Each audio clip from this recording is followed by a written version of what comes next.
भक्तगणों, आज आपको भगवत गीता का 11 अध्याय का अगला शेष भाग गीता हिंदी में सुनाऊंगा। आप इसको ध्यान पर सुने और इस चैनल को लाइक करें, सब्सक्राइब जरूर करें। सुनिए। अर्जुन बोले, हे जनार्दन, आपके इस अति शांत मनुष्य रूप को देखकर अब मैं स्थिर चित्त हो गया हूं और अपनी स्वाभाविक स्थिति को प्राप्त हो गया हूं। रूपम के साथ सौम्यता और मानुषम विशेषण देने का क्या अभिप्राय है? भगवान का जो मानुष रूप था वह बहुत ही मधुर, सुंदर और शांत था तथा पिछले श्लोक में जो भगवान के सौम्य हो जाने की बात कही गई है वह भी मानुष रूप को लक्ष्य करके ही कही गई है। इसी बात को स्पष्ट करने के लिए यहाँ रूपम के साथ सौम्यम और मानुषम इन दोनों विशेषणों का प्रयोग किया गया है। सचेता, सवीरत और प्रकृति गतः का क्या भाव है?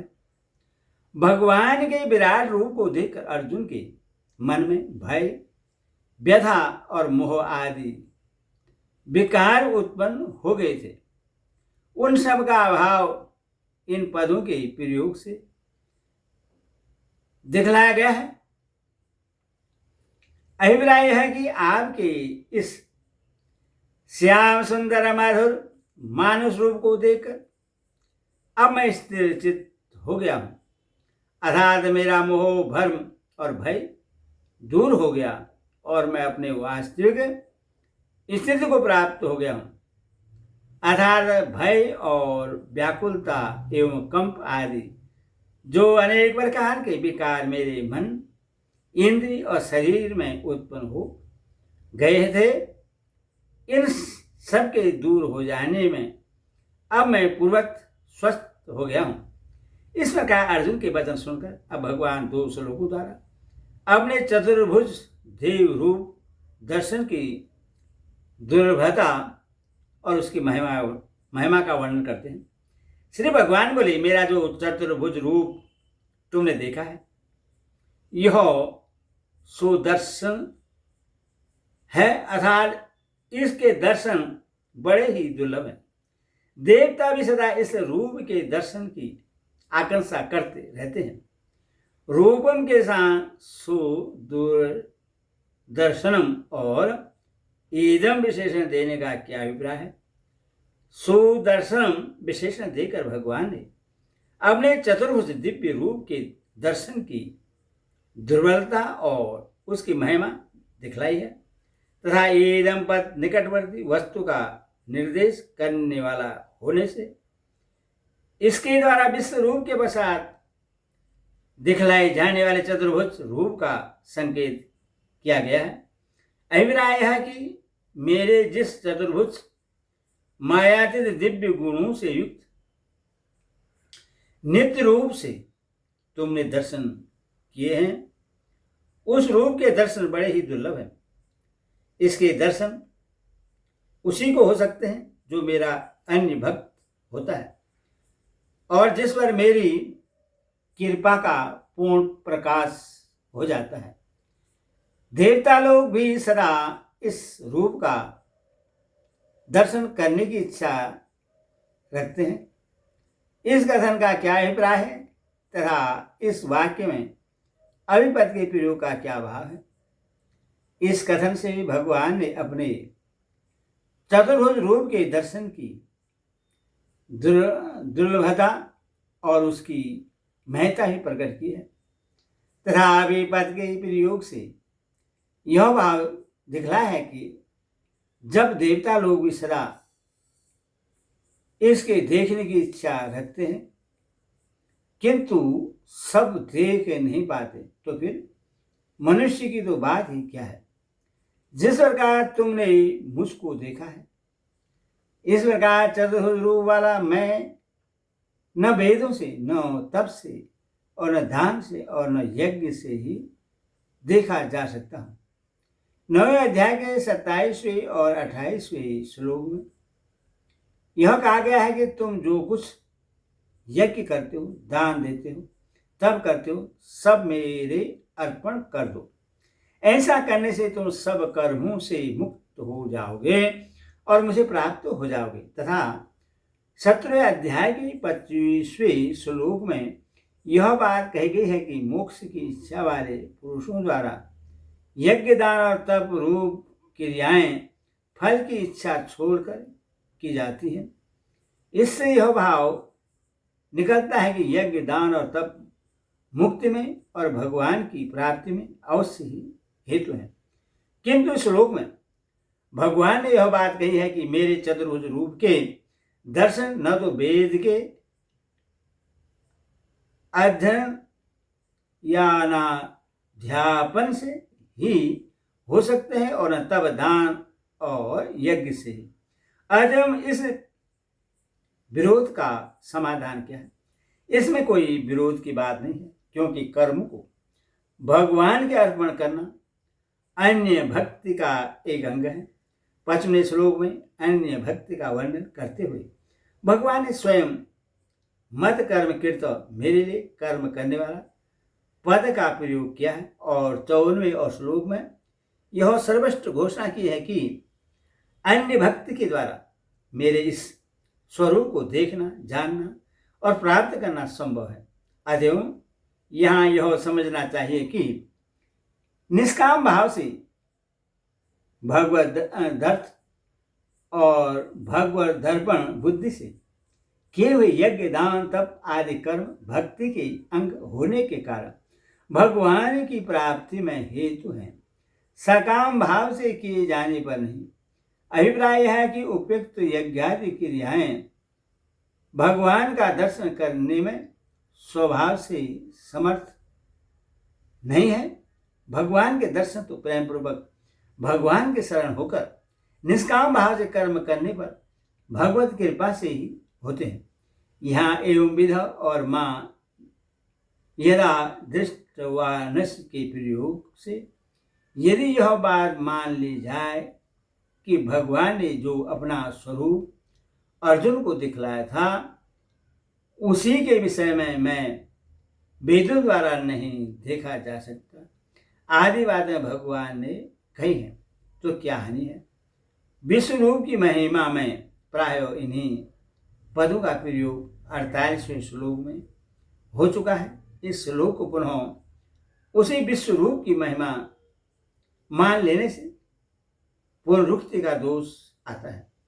इसके अतिरिक्त उस विश्व रूप के लिए तो भगवान ने कहा है कि यह तुम्हारे अतिरिक्त दूसरे किसी के द्वारा नहीं देखा जा सकता, और इसके देखने के लिए अगले श्लोक में उपाय भी बतलाते हैं।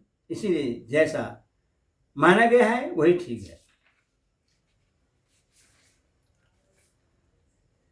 यदि उपयुक्त उपायों के से आपका दर्शन नहीं हो सकता तो किस उपाय से हो सकते हैं, ऐसी जिज्ञासा होने भगवान कहते हैं, परंतु हे परतम अर्जुन, अन्य भक्ति के द्वारा इस प्रकार चतुर्भुज रूप वाला मैं प्रत्यक्ष देखने के लिए, तत्व से जानने के लिए तथा प्रवेश करने के लिए अर्थात एक ही भाव से प्राप्त होने के लिए भी शक्य हूँ, जिसके द्वारा भगवान का दिव्य चतुर्भुज रूप देखा जा सकता है, जाना जा सकता है और उसमें प्रवेश किया जा सकता है, वह अन्य भक्ति क्या है?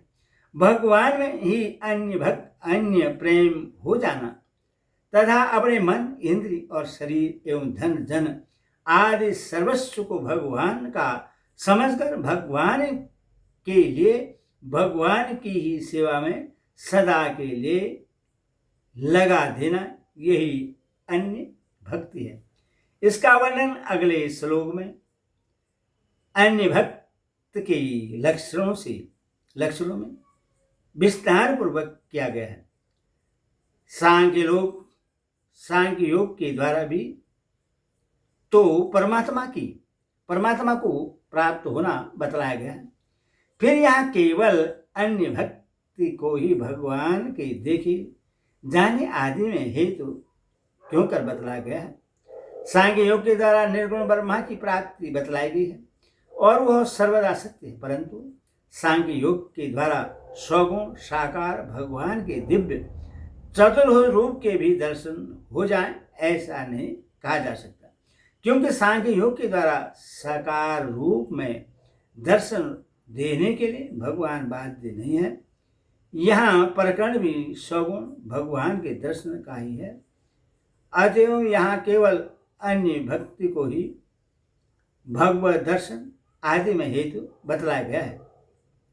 हे अर्जुन, जो पुरुष केवल मेरे ही लिए संपूर्ण कर्तव्य कर्मों करने वाला है, मेरे परायण है, मेरा भक्त है, आसक्ति रहित है और संपूर्ण भूत प्राणियों में बैर भाव से रहित है, वह अन्य भक्ति युक्त पुरुष मुझको ही प्राप्त होता है।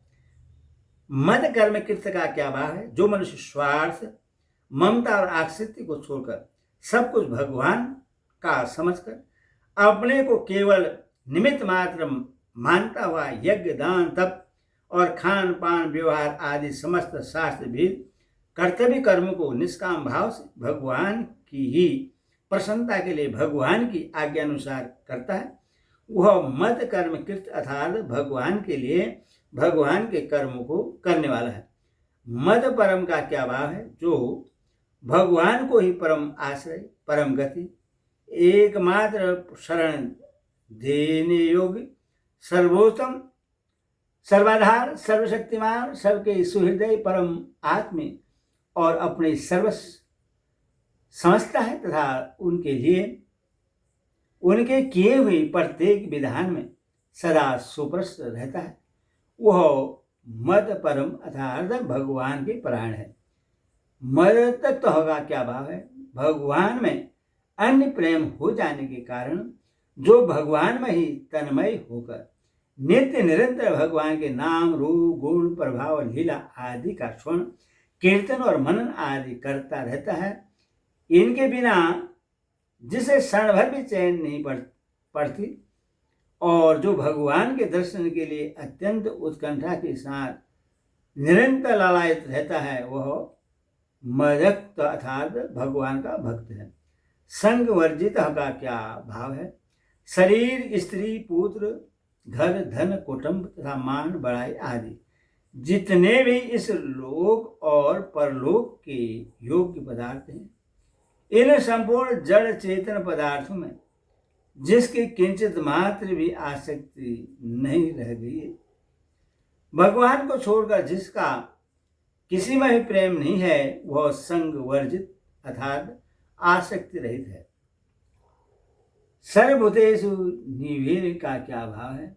समस्त प्राणियों को भगवान का ही स्वरूप समझने अथवा सब में एकमात्र भगवान को व्याप्त समझने के कारण किसी के द्वारा कितना भी विपरीत व्यवहार किया जाने पर भी जिसके मन में विकार नहीं होता तथा जिसका किसी भी प्राणी में किंचित मात्र भी द्वेष या बैर भाव नहीं रह गया, वह सर्वेषु निरृत अर्थात समस्त प्राणियों में बैर भाव से रहित है। यह और सौ किसके वाचक हैं और यह मुझको ही प्राप्त होता है, इस कथन का क्या भाव है?